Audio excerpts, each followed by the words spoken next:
Saksikan layar bersama Leila Hudori di YouTube-nya tempo.co.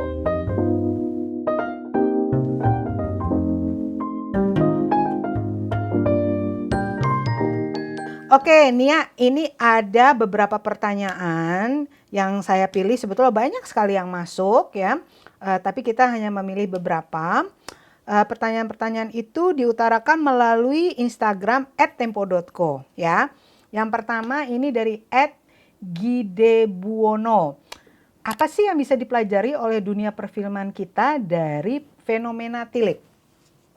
Yang aku pelajari sih kalau dari aku bahwa merilis sebuah film atau mendistribusikan sebuah film itu memang memerlukan waktu yang tepat.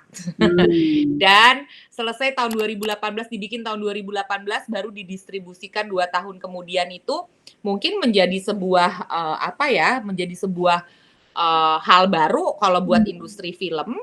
Karena kalau di bioskop nggak sampai selama itu, paling 6 bulan setahun ya kita rilisnya gitu. Karena buat kita mungkin kita mau kirim ke International Film Festival dulu, baru kita taruh di Indonesia. Jadi sebenarnya sih kalau dari aku sebenarnya tidak ada sesuatu yang bisa dipelajari selain hal itu gitu, bahwa ini adalah fenomena pendistribusian yang cukup anomali ya, cukup anomali.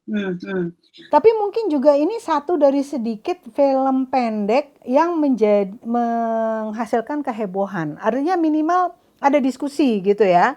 Memang sih ya pro kontra, tapi artinya ada yang betul-betul sampai membuat tulisan panjang, utas yang panjang di Twitter atau di Instagram atau di Facebook, membahas dengan serius gitu loh. Padahal ini film pendek, jarang ya film pendek diberi respon seperti itu. Oke, dari @madrisaldi, ada nggak sih manfaat nonton tilik?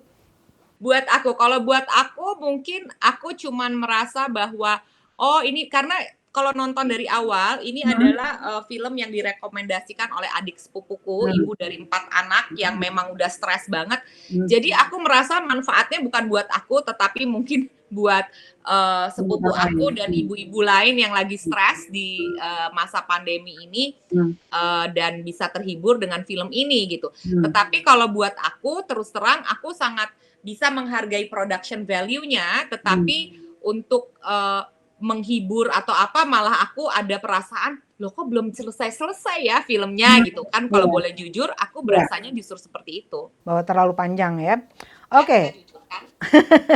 Oke, dari @lintang banun. Ada banyak interpretasi dari masyarakat tentang film ini. Menurut Nia bagaimana? Tergantung prioritas hidup kita apa ya.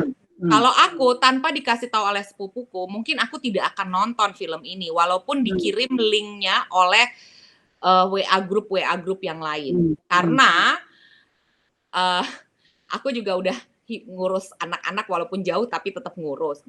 Syuting mau mulai, terus prep, terus nulis untuk film layar lebar. Jadi aku tuh memang orang yang jarang sekali melihat situasi sosmed. Kalau enggak ada orang yang kasih tahu dan kamu harus lihat gitu. Ketika kamu harus lihat, dan aku juga lihat siapa orang yang ngasih tahu gitu. Kalau Mbak Lela ya pasti aku lihat. Tetapi ini fenomenanya lucu karena sepupu aku yang nggak suka nonton film. Makanya aku ceritain di depan kan, loh kok tumben dia nonton film pendek gitu kan.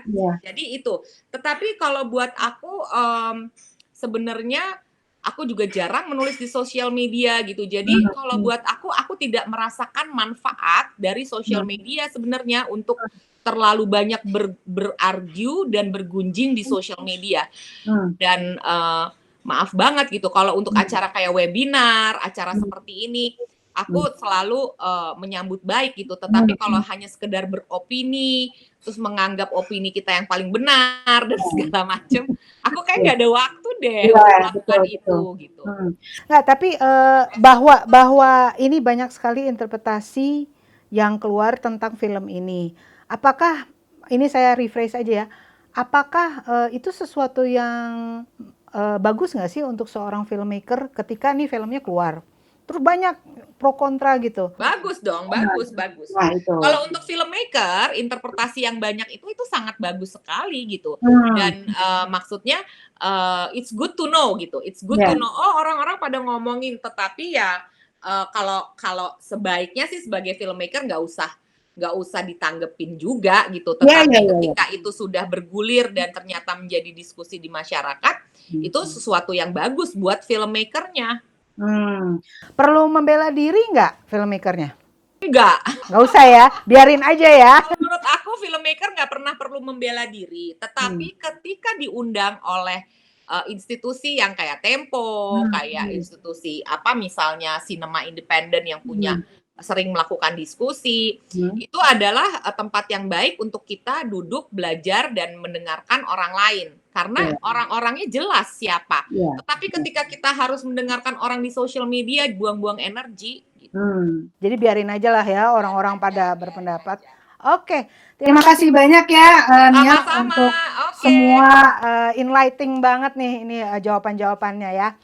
Kapan-kapan aku tanggepin lagi ya setelah selesai syutingnya ya. Senang hati. Oke, bye-bye.